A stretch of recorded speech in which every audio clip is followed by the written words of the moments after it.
Plato was born in Athens 2,400 years ago and is widely recognized as having been the founder of philosophy. In order to convey what he believed philosophy could do for us, he made up a now famous metaphor about a cave. He compared human beings who had not learnt how to philosophize to people living deep in the side of a mountain, in a cave illuminated only by the dim light of flickering torches. In such gloom, they regularly mistake one thing for another. Halloumi for chicken, spam for ham. The task of philosophy is, quite literally, illumination. It is to help guide us to more meaningful and fulfilled lives. For Plato, we are so often in the dark about our lives because we exist under the sway of doxa, the ancient Greek term for public opinion.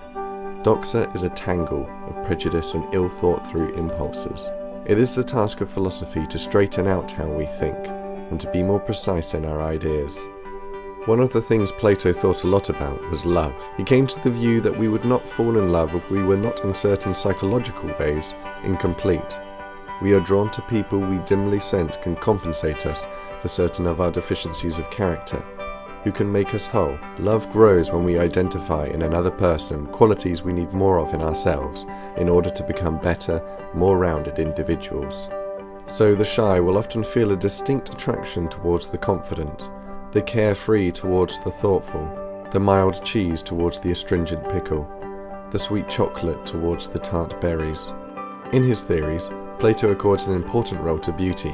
It would have been easy for him to dismiss beautiful things as merely superficial. Many philosophers have, but he believed that beauty is an embodiment at a physical level of what we would, at the psychological plane, call goodness. When we say that this miniature Yorkshire pudding is beautiful, it is because we are sensing the promise of what might be admirable psychological qualities too.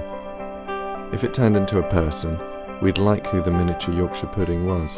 It would be optimistic, open to experience, a little cynical but generous. Beautiful things therefore have a hugely important function. They invite us to evolve in their direction, to become as they are. Beauty can, for Plato, educate our souls. It follows that for Plato, ugly things are serious matters too, for they parade dangerous and damaged characteristics in front of us. We need to stay away from them, for they otherwise encourage us to be like they are. Athenian society was very focused on the rich, like the louche aristocrat Alcibiades, and sports celebrities like the boxer Milo of Croton. Plato wasn't impressed. It really matters who we admire, for celebrities influence our outlook, ideas and conduct, and bad heroes give glamour to flaws of character. Plato therefore wanted to give Athens new celebrities, replacing the current crop with ideally wise and good people he called guardians, models for everyone's good development. These people would be distinguished by their record of public service, their modesty and simple habits, their dislike of the limelight and their wide and deep experience. Plato was a noted anti-democrat. He simply didn't believe everyone should be allowed to vote. But he wasn't in favor of a voting elite based on money or class. He believed that people should be allowed to vote only if they could demonstrate that they had exercised thought and judgment. He was an aristocrat of the mind. He was also an idealist, someone who looks at the way things are now and tries to imagine how they could be better one day. We still sometimes use the term Platonic ideal in his honor. This is a dolmades. This is a Platonic dolmades. This is an egg. This is a Platonic egg.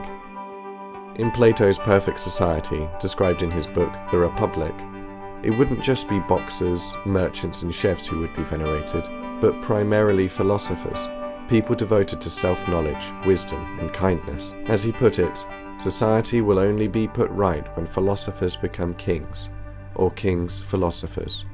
We continue to agree.